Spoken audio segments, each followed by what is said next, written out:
वक्त की बड़ी खबर आपको बता दें, पप्पू यादव पर जूते फेंकने वाले आरोपियों का उनके गांव में भव्य स्वागत किया गया है।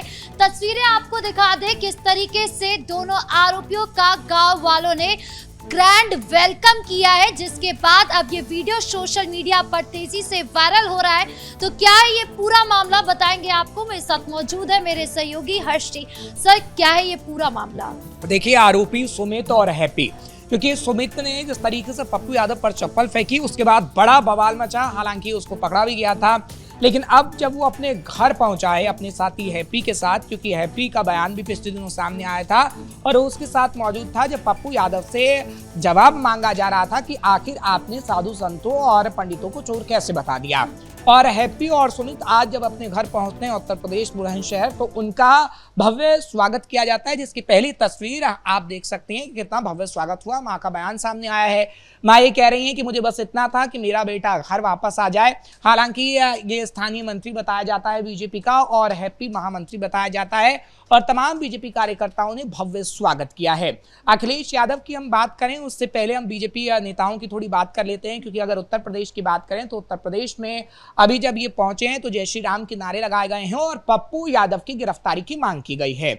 और ये कहा गया है कि पप्पू यादव पर एक बार फिर से जूते चप्पल पड़ेंगे, और इसकी कोई तस्वीर सामने आ जाए तो कोई अतिशयोक्ति नहीं होगी, क्योंकि पप्पू यादव मार खाने वाले नेता हैं। ऐसी बातें स्वागत के दौरान कही गई हैं, जो कि बीजेपी कार्यकर्ता बताए जाते हैं। हालांकि तमाम लोग भी मौजूद थे जो वहां पर बुलंदशहर के थे, या फिर उत्तर प्रदेश के जो तमाम स्थानीय लोग थे, उनकी तरफ से भी इनका भव्य स्वागत किया गया। और एक सुर में यह कहा गया कि पप्पू यादव ने हिंदुओं का अपमान करके गलती की है और उनकी गिरफ्तारी करनी चाहिए। योगी आदित्यनाथ से तो उनके एनकाउंटर तक की मांग कर दी गई। तो ये दोनों आरोपी जो थे, उनको क्या जरूरत पड़ी थी कि उन्होंने सीधा मारना ही सही समझा? क्योंकि हम वीडियो देख रहे हैं जिस तरीके से, जो दिल्ली आवास का है पप्पू यादव का, उसमें वो प्रेस कॉन्फ्रेंस कर रहे होते हैं और इसी बीच में अचानक से कैमरे के सामने ही उन्हें जूता मार दिया जाता है। हालांकि वो वीडियो भी सामने आई थी जिसमें आरोपियों को जो है वो पीटा भी गया था, पप्पू यादव के समर्थकों ने उन्हें पीटा था। लेकिन क्या जरूरत पड़ी थी? देखिए, पुलिस जांच पर इस पर निर्भर करता है कि गलती किसकी थी। क्योंकि देखिए, अगर हम हैप्पी की बात करें तो उसका जब बयान सामने आया तो उसने कहा कि हमने सिर्फ पप्पू यादव से सवाल पूछा कि आपने हिंदुओं का अपमान क्यों किया, और जैसे ही सवाल पूछा तो हमारा कॉलर पकड़ लिया गया। सुमित का कॉलर पकड़ा गया, हैप्पी का कॉलर पकड़ा गया, और सुमित को तो पकड़ के उनके समर्थक यानी पप्पू यादव के समर्थक जो प्रेस कॉन्फ्रेंस के अंदर मौजूद थे, उन्होंने कॉलर पकड़ के खींचना चाहा तो उसने अपने बचाव में कहीं ना कहीं चप्पल उतारी और वो मारना चाह रहा था समर्थक को, जो पप्पू यादव को जा लगी। ये बात हैप्पी ने कही थी, जो उसका साथी था, जिसका आज भव्य स्वागत हो रहा है। हालांकि पुलिस इस बात की जांच कर रही थी और पता लगा रही थी कि आखिर वीडियो में क्या सच्चाई है क्या नहीं है, लेकिन आरोपियों की तरफ से जो बयान सामने आया वो यही आया कि पप्पू यादव को निशाना बनाना हमारा मकसद नहीं था, पप्पू यादव से सवाल पूछना हमारा मकसद था। जबकि पप्पू यादव के समर्थक ने हमें निशाना बनाया, लेकिन वो किसी ने नहीं दिखाया। ये हैप्पी की तरफ से कहा गया, हैप्पी शर्मा की तरफ से, और जो सुमित गिरी है वो अभी उसका बयान भी सामने आया है, और वो ये कह रहा है कि हमारी कोई गलती नहीं थी, हमने सिर्फ और सिर्फ पप्पू यादव से सवाल पूछने का काम किया था।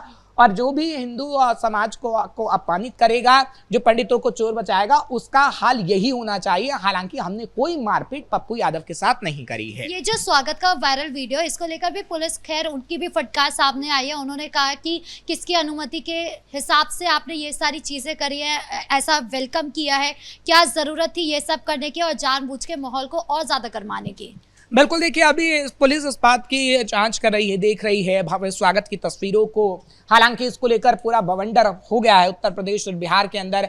अखिलेश यादव का बयान भी सामने आ गया है, और अखिलेश यादव ये कह रहे हैं कि बीजेपी हमेशा से दोषियों का स्वागत करने के लिए अव्वल नंबर पर रही है।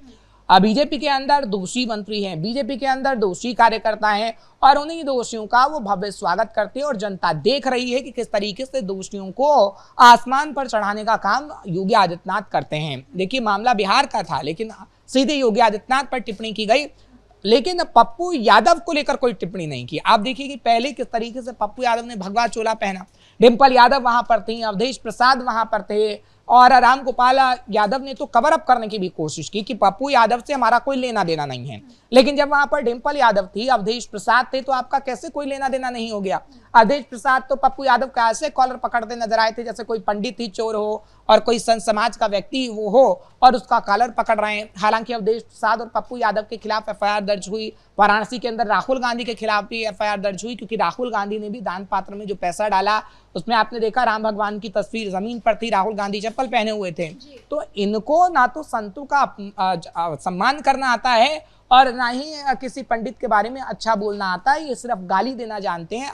वो अखिलेश यादव आज जो ये कह रहे हैं कि नहीं देखिए कितना भव्य स्वागत किया गया, हम स्वागत को लेकर ये बात नहीं कह रहे हैं कि स्वागत अच्छा किया गया या पुलिस इस पर जो सवाल उठा रही है वो गलत उठा रही है। हम सिर्फ इतना कहना चाहते हैं कि पप्पू यादव के समर्थकों ने क्या इनके साथ मारपीट की, उसकी भी जांच होगी, सवाल ये है। और दूसरा ये कि जो हिंदुओं की बात अखिलेश यादव करते हैं, तो अखिलेश यादव एक सुर में क्यों नहीं कह देते हैं कि हम पप्पू यादव के साथ नहीं है और पप्पू यादव ने जो किया वो गलत किया। आखिर क्यों रामगोपाल यादव को ही बयान देने की जरूरत पड़ी। अखिलेश यादव से जब आज मीडिया कर्मी ने पूछा, जब वो स्वागत को लेकर बयान दे रहे थे इन लोगों का, तब उनकी तरफ से हिंदुओं को लेकर एक शब्द नहीं निकला जी। और तो और हिंदुओं को लेकर योगी आदित्यनाथ को ही कटघरे में खड़ा कर दिया।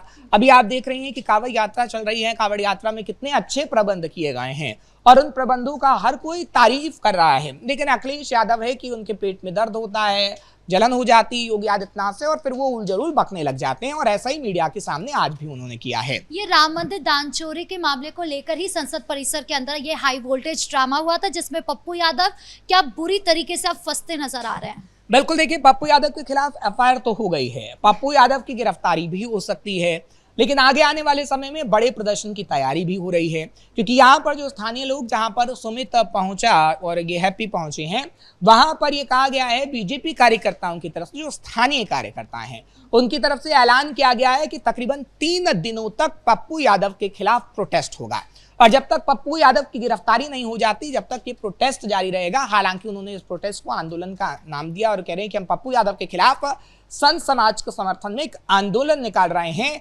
जिसमें हमारे साथ संत समाज भी नजर आएगा। अब खैर ऐसा होता है या नहीं होता है ये तो खैर वक्त ही बता पाएगा, लेकिन राधिका इतना जरूर है कि उत्तराखंड में संत समाज काफी नाराज है, उत्तर प्रदेश में संत समाज काफी नाराज है। आपने देखा उत्तराखंड में संत समाज ने पप्पू यादव के बैन की मांग कर दी कि ना पप्पू यादव हरिद्वार में आए, ना किसी भी मंदिर में पप्पू यादव आए। और तो और वाराणसी के साधु संत भी ये कह रहे हैं कि पप्पू यादव को ना तो राम मंदिर के अंदर एंट्री दी जाए अयोध्या में, ना ही वाराणसी के किसी मंदिर में पप्पू यादव को एंट्री दी जाए, क्योंकि पप्पू यादव पंडितों को चोर बताते हैं और संत समाज को गाली देने का काम करते हैं। सिर्फ संत समाज नहीं, जो आम हिंदू है वो भी काफी ज्यादा नाराज है इस पूरे मामले से और एक ही बात दोहरा रहा है कि किसी भी तरीके से पप्पू यादव की जल्द से जल्द गिरफ्तारी हो जानी चाहिए। और दूसरी तरफ वो ये भी कह रहे हैं कि ये जो आरोपियों ने किया वो बहुत सही किया, अगर आगे इस तरीके से चीजें चलती रही तो हम भी एक्शन लेंगे। देखिए पप्पू यादव की जहां तक हम बात करते हैं तो पप्पू यादव तो बुरा फंसे ही हैं, लेकिन पप्पू यादव ने पूरी कांग्रेस को फंसाने का काम किया है, क्योंकि आपने देखा कि जो प्रोटेस्ट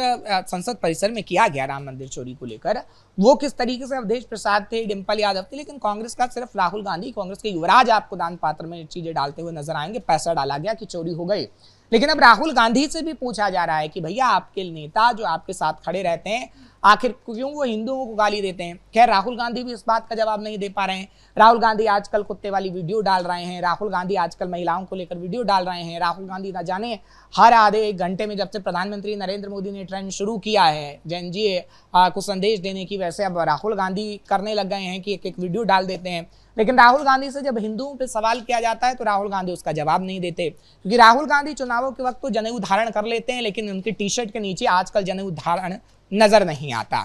तो चुनावी हिंदू राहुल गांधी जरूर बनते हैं और राहुल गांधी के जितने समर्थक हैं, जितने लीडर हैं, आप देख लीजिएगा कि वो किस तरीके से हिंदुओं को गाली देने का काम करते हैं, लेकिन चुनाव नजर आते हैं, आप नजदीक आते हैं चुनाव तो किस तरीके से हिंदू हिंदू करते हैं, जैसे अखिलेश यादव इस वक्त कर रहे हैं। क्योंकि उत्तर प्रदेश में देखिए चुनाव आने वाला है, 5 से 6 महीने का वक्त ही रह गया है और मार्च में तकरीबन जब चुनाव होंगे तब भी आप देखिएगा कि राम मंदिर का मुद्दा तो उठाया ही जाएगा, लेकिन हिंदुओं को अपना बताया जाएगा। लेकिन जिन हिंदुओं का कत्लेआम हुआ हो उत्तर प्रदेश के अंदर और जिनके हाथ कहीं ना कहीं खून से रंगे हुए हों समाजवादी पार्टी के लीडरों के, क्या उनको हिंदू वोट करेगा, ये सबसे बड़ा सवाल है। और कांग्रेस की अगर हम बात करते हैं तो आजादी के बाद से चाहे वो ब्राह्मणों का खून बहाना हो, या फिर तमाम हिंदुओं का खून बहाना हो। आज तक कई बड़े दंगे हुए हैं, तो इसका दंश आज भी वो हिंदू झेल रहे हैं, क्योंकि आज हिंदू परिवारों की अब कहीं ना कहीं याद ताजा होती है तो सवाल खड़े करते हैं। 1990 में आप देखिए कश्मीर के अंदर क्या हुआ, तो ये जो सिचुएशन है वो याद लोगों को आती है, और इसलिए हिंदू समाजवादी पार्टी या कांग्रेस का साथ अब नहीं देता। जी, इस मुद्दे पर जानकारी देने के लिए आपका बहुत बहुत धन्यवाद। तो कुल मिलाकर राम मंदिर दान चोरी के मामले में जिस तरीके से संसद परिसर में पप्पू यादव और तमाम विपक्ष पार्टी ने जमकर हंगामा किया, हाई वोल्टेज ड्रामा किया, उसके बाद से एक तरफ जहां पर आरोपियों का भव्य स्वागत किया जा रहा है, जिसका वीडियो सोशल मीडिया पर वायरल हो रहा है, तो वहीं दूसरी तरफ उनकी गिरफ्तारी की भी मांग उठ रही है। अब आगे इस मामले में क्या कुछ होगा ये अभी देखना बाकी है। ब्रेकिंग न्यूज पे इतना ही। कैमरा पर्सन अशोक भारद्वाज के साथ मैं राधिका राज।